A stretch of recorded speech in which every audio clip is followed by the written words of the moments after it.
بسم الله الرحمن الرحيم. الصلاة والسلام على أشرف المرسلين سيدنا محمد عليه الصلاة والسلام. ازيكم يا حبايبي، عاملين ايه؟ وحشتوني كتير كتير من المرة اللي فاتت. النهاردة ان شاء الله هنعمل روتين بسيط كده في الأوضة زي ما انتم شايفين.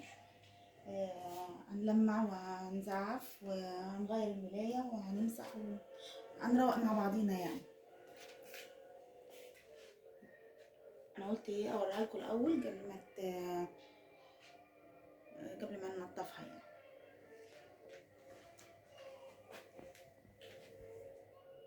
احنا ايه نزعف الحيطة.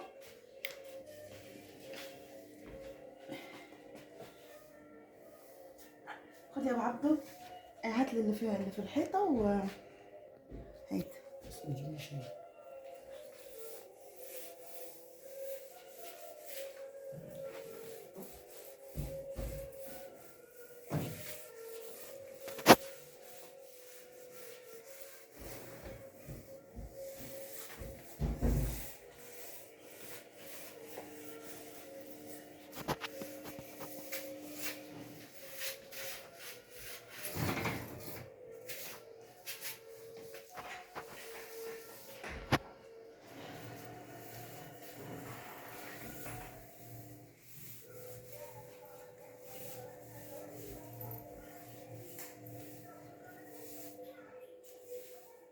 الحتت ديت عاليه، فهو بيحب يساعدني على فكره يا جماعه، وده مش عيب ولا غلط.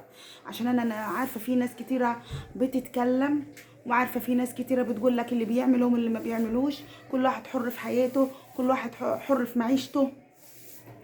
معلش انا اسفه، احنا حرين، محدش يرسم لنا خط ونمشي عليه. وهو موجود وانا ما بضربوش على ايده، بيعمل الكلام دوت برضاه، وهو اللي عايز يعمل اللي يساعدني يعني ويقف معاه. هو دايما كده كده واقف معايا. سلم على الناس يا ابو عبده. معلش انا صوتي تعبني، مش عارف اتكلم كتير، انا واخد برد جامد، فاعذروني يعني مش عارف اتكلم معاكم. بس يعني يا ريت ما تنسوناش في اللايك وفي الاشتراك في القناه وتفعيل الجرس، تعليق، وتشاهدوا الاعلانات للاخر يعني. عشان ده والله العظيم رزقنا اللي انتوا هتقفوا فيه جنبنا فيه ان شاء الله. بس وطبعا مساعدتكم معانا هتنفعنا باذن الله، ان هي الحاجه دي مصدر رزق لينا، وطبعا ربنا يخليكم لينا وما يحرمناش منكم. انتوا عيلتنا الكبيره، انتوا العيله بتاعتنا الكبيره ان شاء الله، واخواتنا بنكبر وحبايبنا بيكم يعني باذن الله ان شاء الله.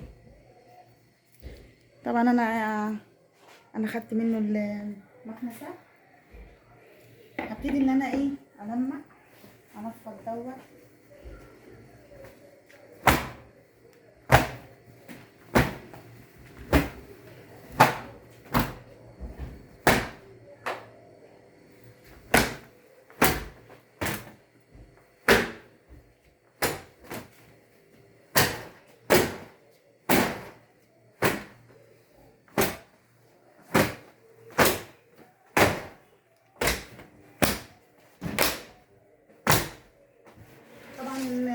الأوضة ديت بقالها زمن معانا، بقالها 25 سنة معانا يعني، وشافت أحلى أيام حياتنا أنا وهو، وزي ما انتوا شايفين كده ولسه مكملة معانا إن شاء الله.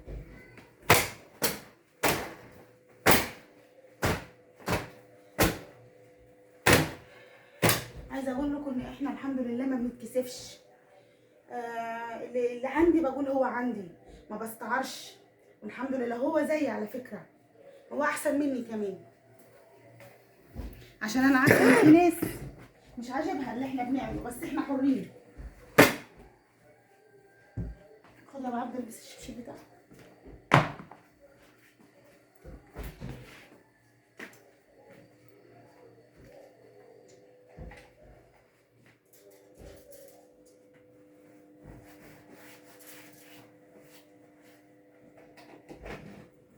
طبعا ده الراوتر القديم اللي مش عارفه اركبه، غير الراوتر الخدمه ديت مش حلوه، مش حلوه خالص، بعيني منها. عشان انزل فيديو يا حبايبي بقعد يومين عشان انزل في الفيديو.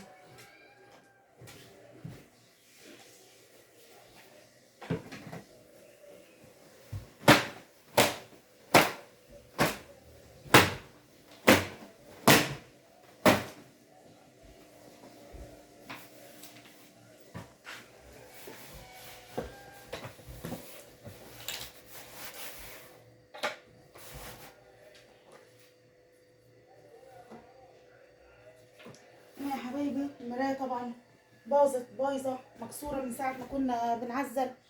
الجماعه اللي شالوا لنا وحطوا لنا طبعا ايه كسروا الدنيا، وهي اصلا الحمد لله يعني مش مستحمله، بس الحمد لله ربنا هيعوضنا كتير.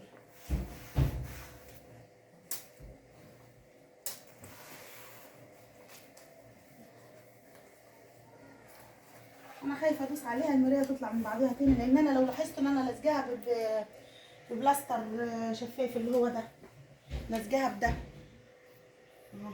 المرايه مكسوره اهيت، انا لازقاها بده،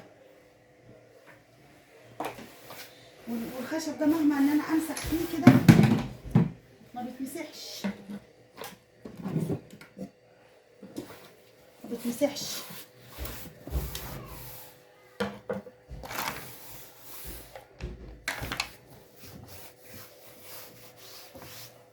الحمد لله الحمد لله، انا احسن من غيري برضو، اللهم لك الحمد. انا ما بعترضش على حاجه، الحمد لله.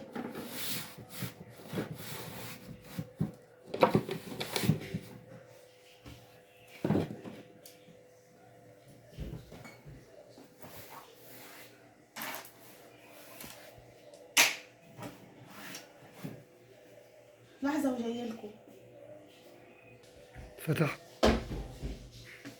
اوعي زمزم جربت تولد يا جماعه عجبتني.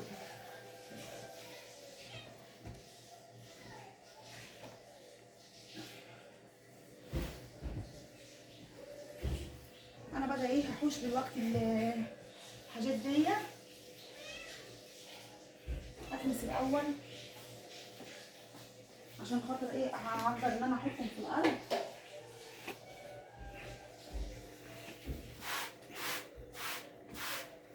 بص انا برضه يقفل الفلاش عشان ما يطيرش عليه كده كده في اضاءه هنا.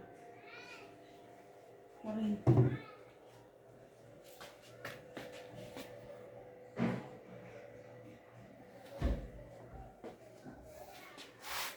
انا قفلت الفلاش عشان خاطر التراب بيطير عليها، بيلزق فيه التراب، بيلزق في الفلاش.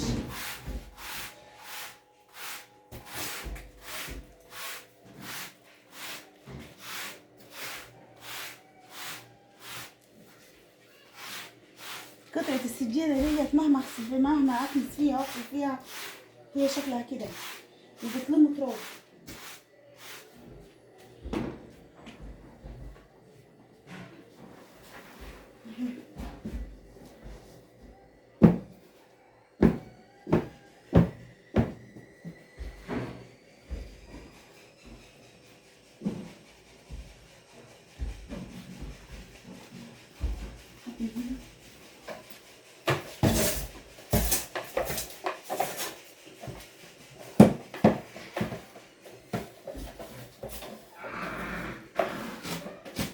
وعبده واخد دور برد جامد، ربنا يحوش عنه ويشفيه يا رب، ويشفي كل مريض يا رب، ويشفي الناس المريضة وهي صاحية. اصل في ناس يا حبايبي يا حبايبي، في ناس مريضة من غير ما تبقى مريضة، ربنا يشفيها.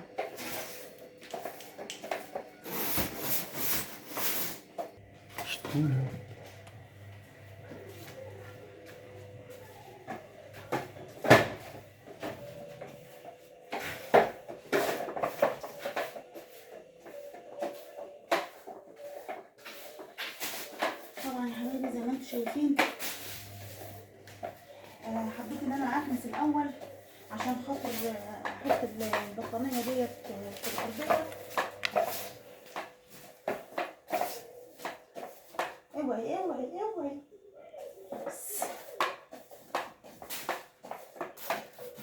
جرب التولد اصلا.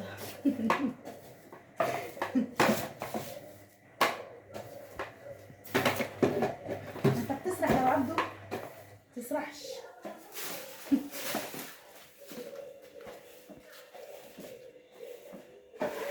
خيالي من الظلم، الظلم هو اللي بيظلمه. ربنا موجود، ربنا موجود. وانا عارفه ان في ناس هتقول لك ايه ده ابتدت تلجح. ها، عشان في ناس بتقولي ده بيزنس. طالما انا ما بجيش على سكه حد ولا بتكلم على حد من ساعه ما طلعت اليوتيوب، وانا ما بتكلمش ولا بجيب سيره حد، الناس محروقه مني ليه؟ كل ده عشان عايزين نخاصم واحده على حساب حد تاني،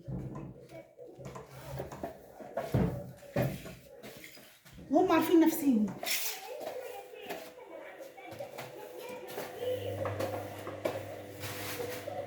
شويه وراجع لكم يا حبايبي. دوت يا حبيبي مسحوق. انا بحب احط سنه مسحوق في الميه وكلور عشان خاطر يعمل روه، وفي نفس الوقت ايه الكلور يطهر الارضيه.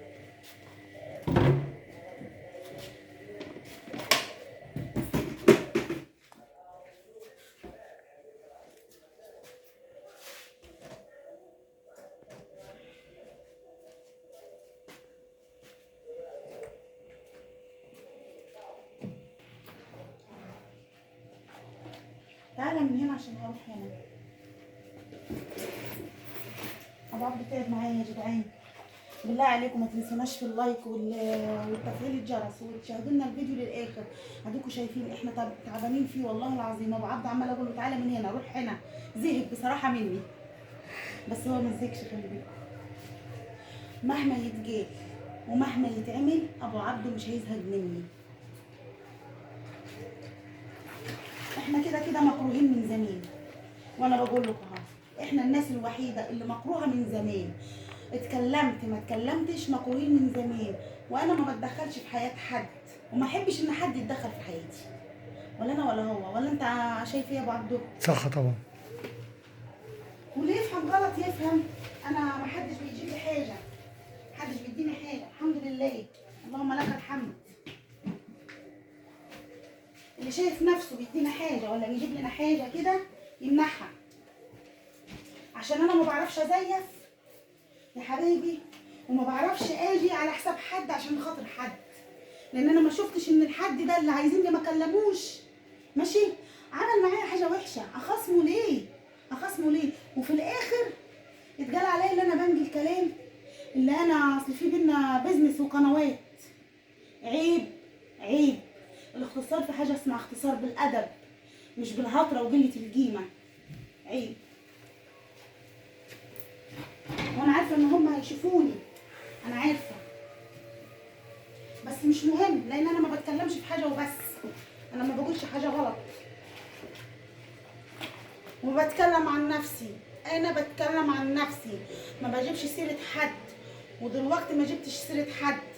اتكلمت على بنتي وفي عرض بنتي، مع ان هي جربتها لازقه فيها، بس مش اشكال في ربنا موجود. بنتي اللي بنقول عليها دايره،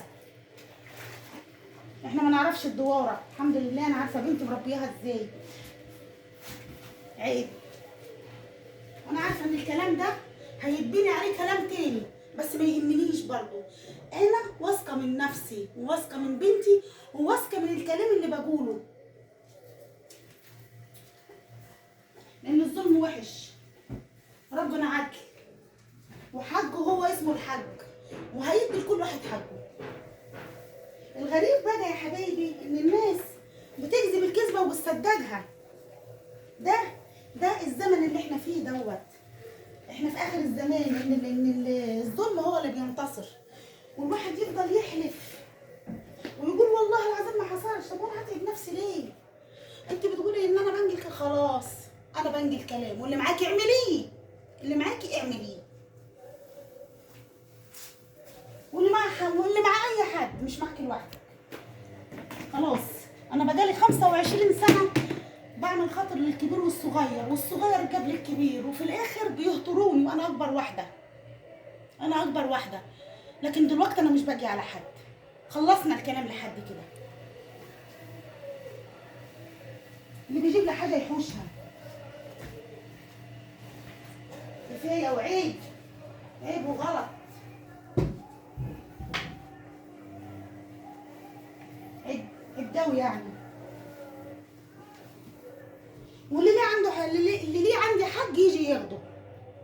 البيت بتاعي مش بعيد، المكان اللي انا قاعده فيه، شقتي اللي انا قاعده فيها مش بعيده، اللي ليه عندي حاجه يجي ياخدها.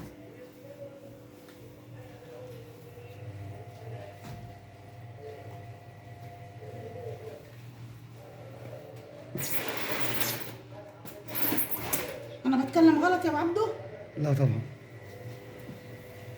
لو انت شايفني ان انا غلط او غلطت في حاجه انا مش هتكلم. لو انت شايف ان انا بتكلم في حاجه غلط، اظن الكلام كان قدامك. كل واحدة بتتكلم على بنتها وعلى عرضها. بس بنتي في مدرسه لسه بتدرس، انت محروقه بقى من واحده معرفش عملت فيكي ايه، ولا معاكي موقف، معاكي موقف حصل. ما تجيش على حد عشان خاطر حد، قولي كلمه حق تتحاسبي بيها قدام ربنا يوم الدين. انا لا جايه على دي ولا جايه في صف دي، انا بقول كلمه حق.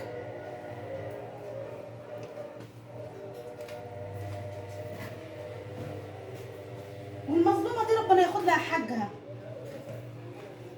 ده اللي انا اقدر اقول لكم يا حبايبي، في الزمن اللي احنا فيه زمن اخضر، ده زمن اخضر والله العظيم.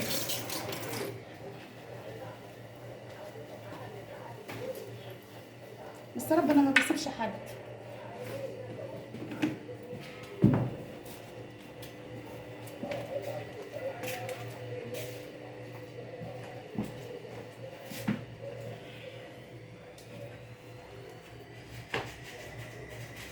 عارفه ان هم هيقولوا ايه؟ بصوا ابو عبده بيعمل ايه، بص ياسر بيعمل ايه. ياسر مش ضربه على ايده دلوقتي، انا مش ضربه ياسر على ايده. ما قلتلوش تعالى زعف لي، ما قلتلوش تعالى بيض لي المطبخ زي ما اتقال قبل كده، وقالوا انا اللي قلت على شخص ما. حسبي الله ونعم الوكيل.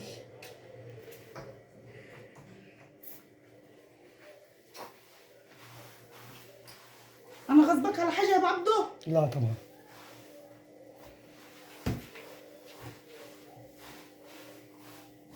ربنا موجود.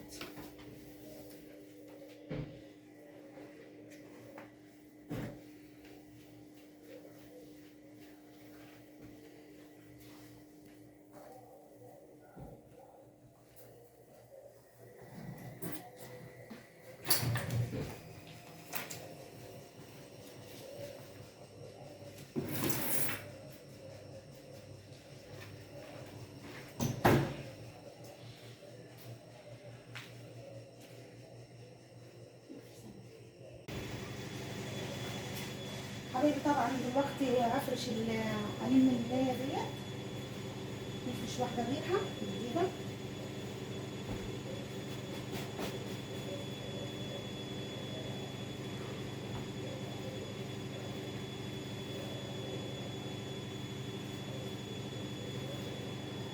انا اسفه طبعا على الكلام اللي انا ابتديت بيه دوت.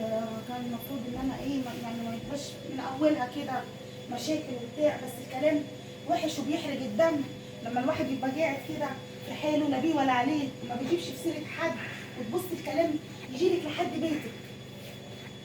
الكلام بيجي لحد الواحد وهو قاعد في بيته. طب جواله بجواله عشان خاطر اللي يجي يقول لي انت قلت، اقول ايوه انا قلت، ايوه حصل، ايوه حصل. جواله بجواله، محدش ليه حاجه عندي طالما انا كده كده وحشه، انا كده كده وحشه. الواحد مش هقدر حد تاني بعد كده، انا مش طالما جواله بجواله.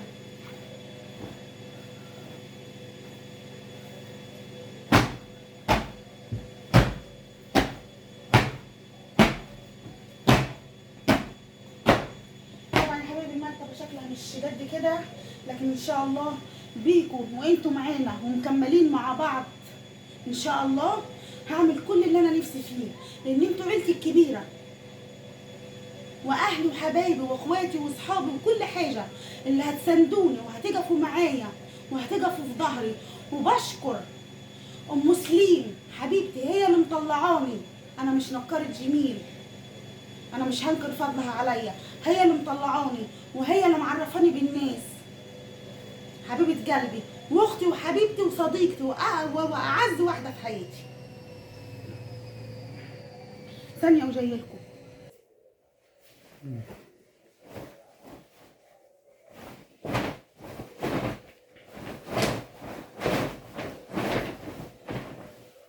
إن هي بتعمل كده عشان تفرد الملاية على فكرة، عشان تبقوا عارفين. مش بتنفض الملاية، لا دي بتفردها. هو كده عارفين وشايفين يا ابو عبده، عشان تبقوا عارفين احنا بنختلف كتير وقليل انا وابو عبده، ما بنبقاش طايقين بعض، بس انا بقول لكم اهو، ابو عبده ده ما شفتش احن ولا اطيب منه. كفايه ان هو ما بيخلينيش انام زعلانه حتى لو انا اللي غلطانه، ماشي، بس ما بيخلينيش انام زعلانه. بتكفيني. كفايه ان هو حاطط ايده في ايديا، مش زي الرجاله التانيه، ها، تحط الايد في الايد وبعد كده تستعار، وكل واحد عارف نفسه. مفيش داعي لذكر اسماء.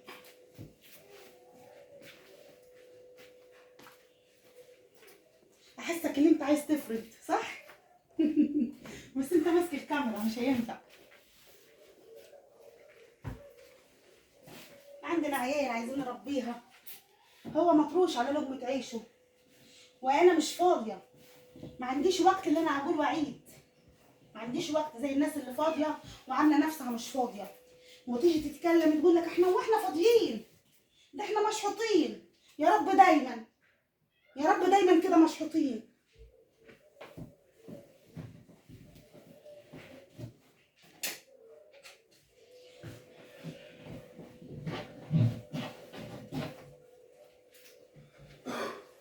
ثواني بس وهرجع لكم تاني.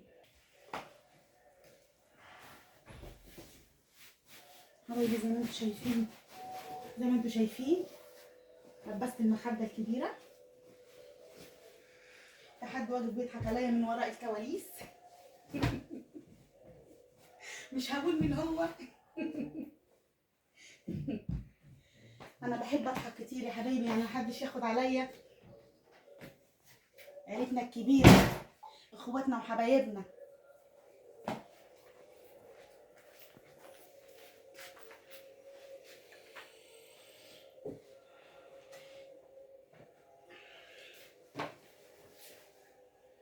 ديت انا بحب ايه، ما مش عايزه اخيطها في المخده، بحب اخلعها واحطها عشان اغسلهم، اللي هي البوز بتاع المخده ده.